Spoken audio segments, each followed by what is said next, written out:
Bem-vindos ao podcast Você Segurado. Aqui você encontra informação que protege e conteúdo que transforma. E aí nós temos também questões relacionadas à incidência de contribuições previdenciárias sobre determinadas verbas trabalhistas, né? Um exemplo disso, a questão do salário maternidade patronal, que foi julgado, né? E as empresas, elas podem recuperar esse crédito? Como que elas podem trabalhar essa questão previdenciária mais voltada ao empresarial? Como que você vê nessas questões? Então, uma das matrizes, né, de incidência tributária, como a Isabela já abordou, é a folha de pagamento.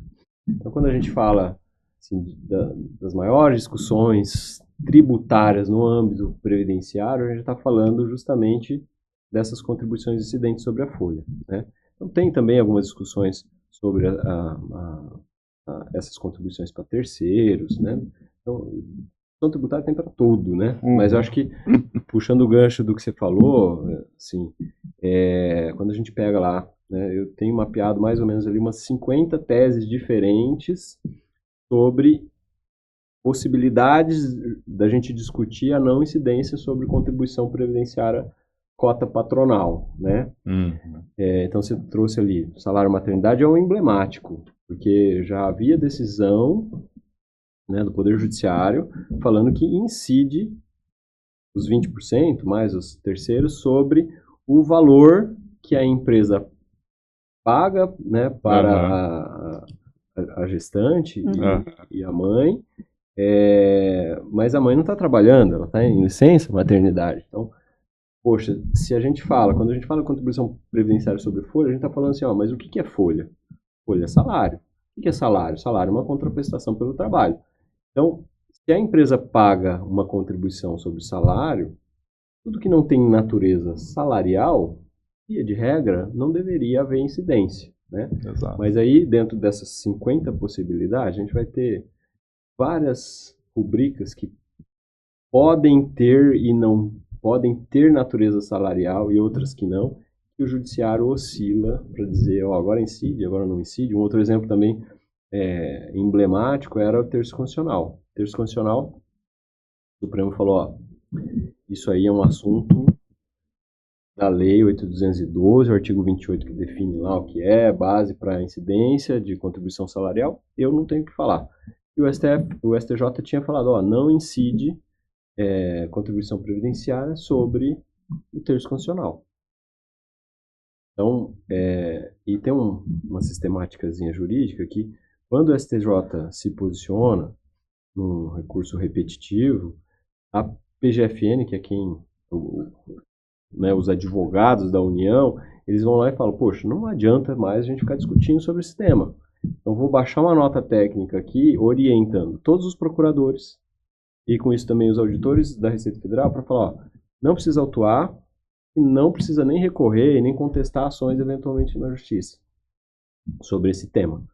Então, muitas empresas pararam de pagar. Então, respondendo um pouco a sua pergunta, então, muitas empresas entravam com ação, ganhavam e recuperavam os últimos 5 anos do que havia sido pago de contribuição previdenciária sobre essas verbas indenizatórias.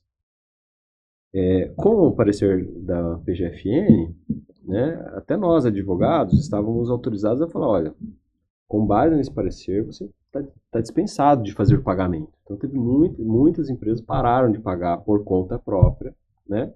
E aí, de repente, o STF fala, poxa, não, peraí, terço constitucional, tem alguma coisa constitucional aqui.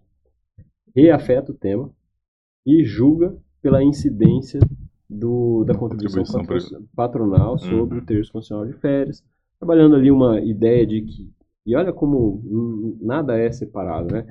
Então, o que os tributaristas fazem, né? A gente pensa, vamos trabalhar aqui conceito. Se você falou que é contribuição que incide sobre salário, isso não é salário, logo não tem que incidir sobre o terço constitucional. Só que aí o STF fala, poxa, mas tem um problema aqui. Esse valor do terço constitucional, ele ao final vai ser agregado ao salário de contribuição.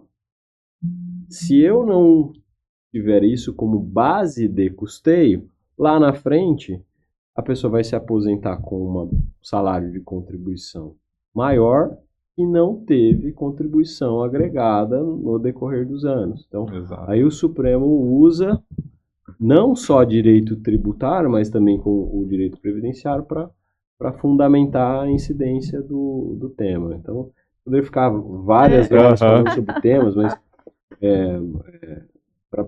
só para trazer essa ideia. Né? Ó, algumas naturezas o judiciário já sedimentou. Né? Então, os 15 dias que antecedem auxílio saúde e auxílio doença, então isso as empresas eventualmente, né, a gente fala, poxa, mas isso aí já tem um tempinho, já está, mas a gente vai nas empresas e está lá marcada a rubrica para fazer cálculo de contribuição previdenciária. Então a gente vai lá, tira essa rubrica, levanta os valores, que eventualmente as empresas pagaram a mais, e a gente consegue fazer, né, a restituição, fazer eventualmente compensação com outros tributos, né? Então, 15 dias, o aviso prévio indenizado, né, férias indenizadas. Então, algumas rubricas já têm pacificado, ó, que não tem que cobrar, que não incide mesmo. A própria PGFN tem lá vários pareceres normativos dispensando os órgãos de fiscalização de fiscalizar. Alguns mais recentes, né, que aí a criatividade do brasileiro é quase infinita. Então a gente vai trabalhando, ó, por exemplo, uns mais recentes, não tão recentes assim, mas a retenção do INSS da cota do segurado. Quer dizer, eu vou pagar tributo sobre um valor que nem entra no bolso do empregado, já vai direto para o... Então não faz sentido a empresa ter como base de cálculo o INSS do empregado, que nem entra no bolso dele, eu já faço a retenção e já pago. Então, eu tenho que pagar INSS sobre o valor líquido. Não só do INSS, mas também como do imposto de renda retido na fonte. Então, tem essas duas teses que são mais recentes, mas aí o Poder Judiciário já está oscilando para dizer, não, a base é cheia, então tem que pagar INSS sobre tudo. Então, valores de coparticipação de seguro, né, indenizações, né, tem uma sistemática em que o empregado às vezes recebe ações da empresa, né, que eles chamam de stock options. Então, poxa, eu vou pagar INSS sobre um valor acionário que eu recebo em contrapartida ou em uma bonificação por tempos de empresa que eu estou aqui. Então, tem muita discussão, assim, quase infinito os temas que existem. Alguns a empresa pode já identificar e fazer no âmbito administrativo, então, quer dizer, essas que já estão consolidadas, com parecer, com nota técnica da PGFN, a empresa pode ir lá revisitar toda a sua apuração dos últimos 5 anos e fazer retificações, né, e fazer a restituição disso no âmbito administrativo, e algumas outras que necessariamente a gente recomenda, olha, não está claro aqui, a Receita Federal exige, então é interessante você fazer, né, buscar isso via judicial, né, e promover um processo, esse processo vai, né, sendo favorável, transitar em julgado, e só a partir dali a empresa vai poder recuperar 5 anos anteriores à data do ajuizamento do processo. E isso impacta para o empresário, né? Essa decisão de já vou deixar de recolher ou não, depois vou ter que pagar tudo acumulado, ou já vou usar esse dinheiro agora para alavancar mais a empresa e no futuro vai compensar para mim fazer esse pagamento. O tributário é isso, assim, a gente fala, né, não gostaria de falar isso, né, porque a gente fala, o tributo não teria que ser opção de agente de mercado, mas invariavelmente é. Né? Então, é um valor, assim, poxa, mas é um valor baixo, mas é um mês a mês, né, e o que você falou, às vezes é o dinheiro dentro do fluxo de caixa da empresa que permite ele contratar mais gente, né, ter uma maior escala. Então, é uma necessidade muito grande de revisitar. Então, hoje, com reforma tributária na mesa, eu sempre falo, o olhar tem que ser abrangente. A gente vai olhar para a reforma tributária sobre o consumo, mas aproveita e já veja também se você não está pagando nada a mais, né? Ou se você pode discutir, né? Discutir judicialmente, porque a gente sabe que né, as cobranças, elas incidem sobre valores que não tem respaldo constitucional. Tanto é que tem tantas teses que o próprio judiciário reconhece como indevidas os recolhimentos. Né?